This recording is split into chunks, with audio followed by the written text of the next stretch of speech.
Good morning, friends. I am sorry I missed you yesterday. We have a first week of school this week, and we had construction started in our home, and the buses were late, and so the morning is crazy, and then there was no quiet corner. So I saved up all the wisdom I wanted to share with you yesterday for today, and then we got some more because, of course, we had our team meeting this morning and we continue studying Tony Robbins, and there is really amazing stuff that he is sharing in terms of the science of success versus art of fulfillment.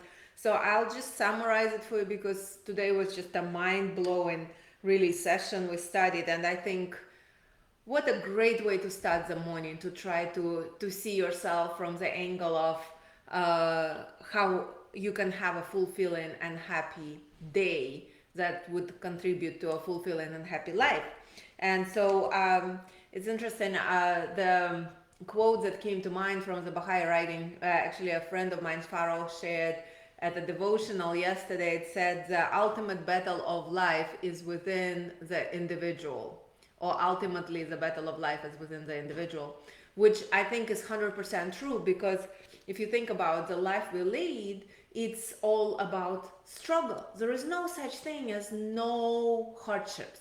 Like if somebody is fulfilled in one way or comfortable in one way, if material is okay, but they still have relationships, they still have health, they still have, so there is always areas of life that we need to master and work on. So you're never really like arrived and completely fine in terms of the physical ways of being. So really the battle of life, or the achievement of fulfillment and happiness, is inside us. It's how we feel. It's mastering our inner energy. And so Tony Robbins was saying that if we have energy, vitality, strength in any area of our life, it spills out into all of the other areas, and really there is just a few areas that we need to master. And he really makes a distinction between dabbling and mastering, and I liked it because it allows me to look honestly at my life and think about, well, one thing he mentioned is body, our body and health. Are you a master of it, or are you dabbling in it? And in this case, I'm like, oh yeah, I may not quite be a master. I have to work on being more of a master of my health and body. I'm a vegan, I exercise, there are certain things I do, but I'm no way, like, I don't feel like I'm a master in that respect. So I definitely, there is room for improvement for me there. He mentioned relationships. Are you really a master of your relationships, especially intimate relationships? Because they are really the source of greatest fulfillment, greatest joy, right? Our relationship with kids, with parents, with spouses, and with friends and communities. Like how masterful our relationships. Then how did you master your time? Are you dabbling in your time? Business, money, abundance mentality, and spirituality. I happen to agree with all these areas of life. I think we all need to become masters ultimately in order to have greater comfort and greater, I guess, success. And so, and he makes a success between a distinction between a science of success, because success is a science. You can study, you can read, you can follow certain steps, and you'll be successful in life, right? But then there is a science of success, and there is an art of fulfillment. And the art of fulfillment is many people, they don't master. Some people who are very successful outwardly, when we look at them, it seems like they've got it all together. They are not fulfilled. They are unhappy.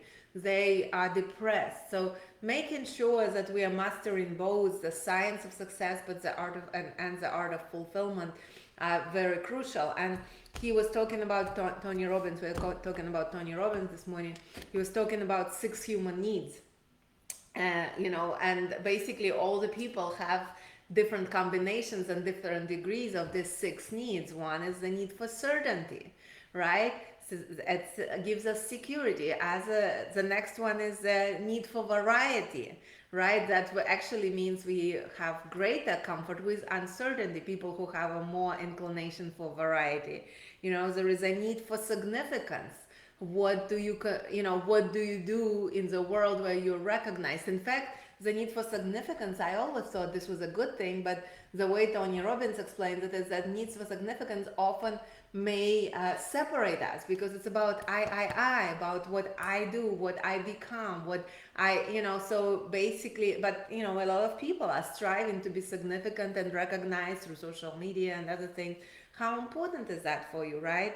The need for love, the need to grow, the need to contribute. These six needs, they're different combinations in our life for how much of such needs we have. And so if we identify the two top of our own, it helps us seek fulfillment. If you are the person who needs, the certainty and significance the most, then you need to kind of identify that will help you seek fulfillment in that's aligned with your priorities. If you are the person who needs to contribute the most and whose one of the top needs is love and contribution, then it's a different type of fulfillment that will bring it.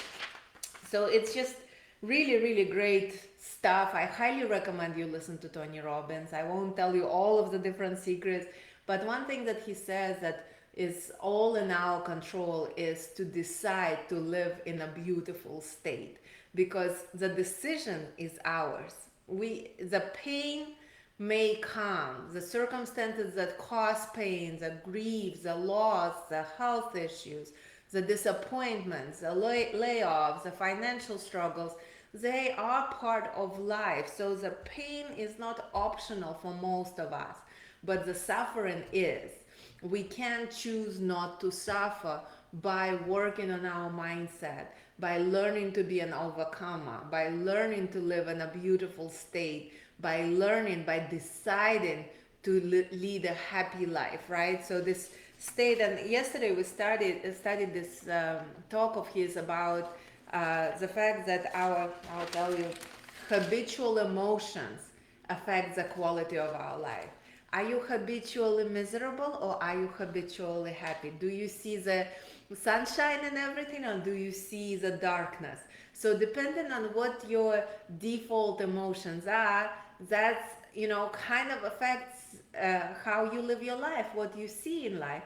So choosing to live in a beautiful state, choosing to be habitually happy, choosing to be habitually positive about everything that happens to us will help us get out of the state of suffering even when the pain comes. I mean, there is a lot, like, this is a skill that of course we need to master. Most of the things we talk about is a skill. It's skill and art and science.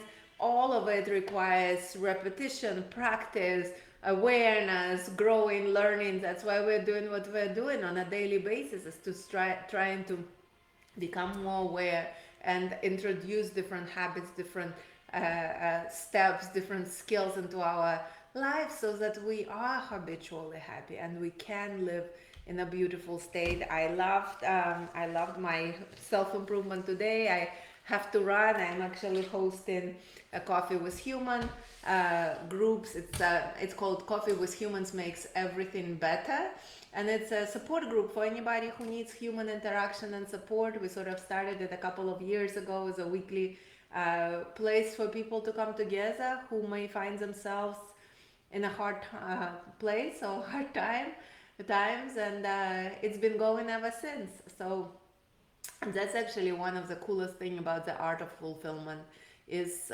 when we switch our focus from just pursuing the things we want, the things for ourselves, whether that be material or experiences wise, or anything that just focused on us. And if we refocus on how we can be of service to other people in our lives, that is a much more likely path to fulfillment, is focusing on bringing joy and happiness to others. So I hope this helps, and I look forward to connecting with you hopefully tomorrow or the day after. It's a great day to have a great day. Make it count.